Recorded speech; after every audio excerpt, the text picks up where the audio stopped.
हवा में जनवे आशीरी रामा से कहवा मैं कन्हैया जी जनवे रे लाला कहवा में जनवे हनुमान से तीनों घरवा सोहर होला है। प्रेम से बोले कृष्ण कन्हैया लाल की। क्या बात है, कृष्ण जी का भी बहुत सारे यहाँ पे बैठे हुए हैं और हम चाहेंगे आप लोग ताली का साथ देते रहिएगा जब हम भजन स्टार्ट करेंगे तब। आइए म्यूजिक से जय हो, एक ताली हो जाए मीठी मीठी ताली के साथ। क्या बात है जी,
और इधर से आपको भी सुंदर चाहिए मेरा, इसलिए पुरस्कार लेके आ गया हमको लग रहा है। अरे इधर से किनको किनको चाहिए? उनको भैया तो अभी बच्चे लग रहे हैं, उनको अभी शादी कैसे होगा?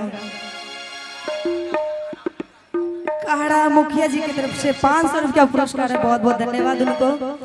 और किनको किनको मेहरारू चाहिए और फॉर्च्यूनर दहेज में नहीं चाहिए? हाथ उठाइए, सबको दहेज चाहिए। सब दहेज लेने वाले हैं ना, सबको धरा देंगे। हमारे प्रशासन भाई यहीं पे है, जानते हैं ना दहेज प्रथा केस कितना मजबूत होता है। तो जिंदगी भर जेल में जाके चक्की पीसते रहना है और कभी छूट के नहीं आना है। कहना है कि सब हो के हुनर में हरारू चाहिए सोना, सब हो के हुनर में हरारू चाहिए सोना।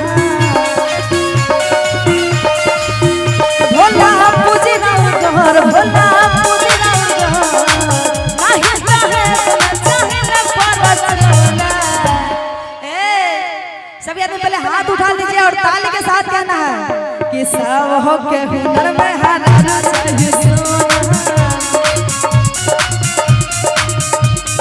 सब हो के हुनर में हराना चाहिए सोना।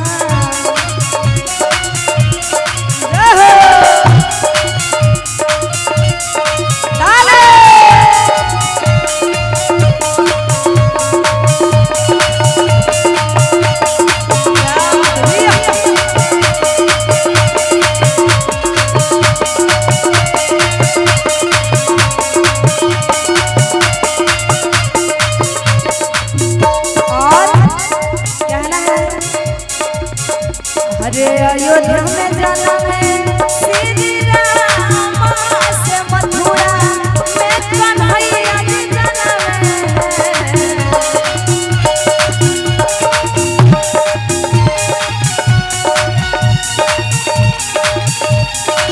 अयोध्या में जाना में श्री राम से मथुरा में कन्हैया जी जाना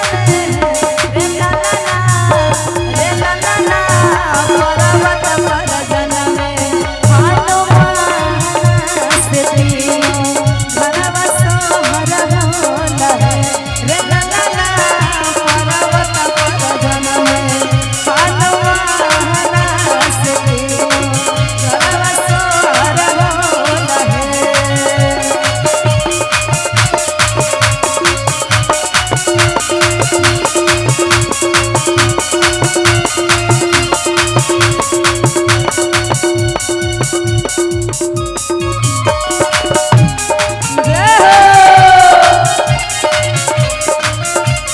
बोल कृष्ण कन्हैया लाल की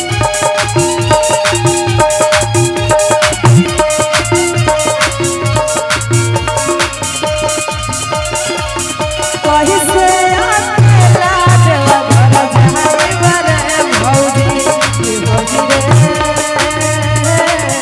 कहीं से अकेला देवघर जाए रे भौजी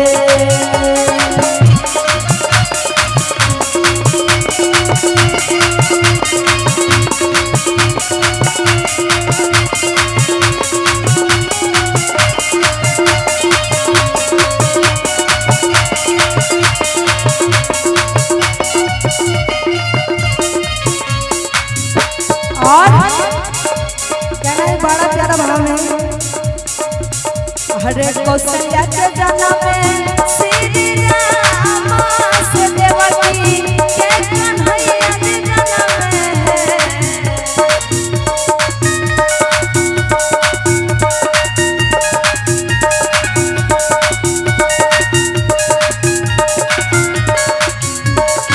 ये है हमारे न्यू लक्ष्मी ज्वेलर्स कहरा कोटी विपिन सोनी जी की तरफ से 200 रुपये का पुरस्कार है। बहुत बहुत धन्यवाद उनको।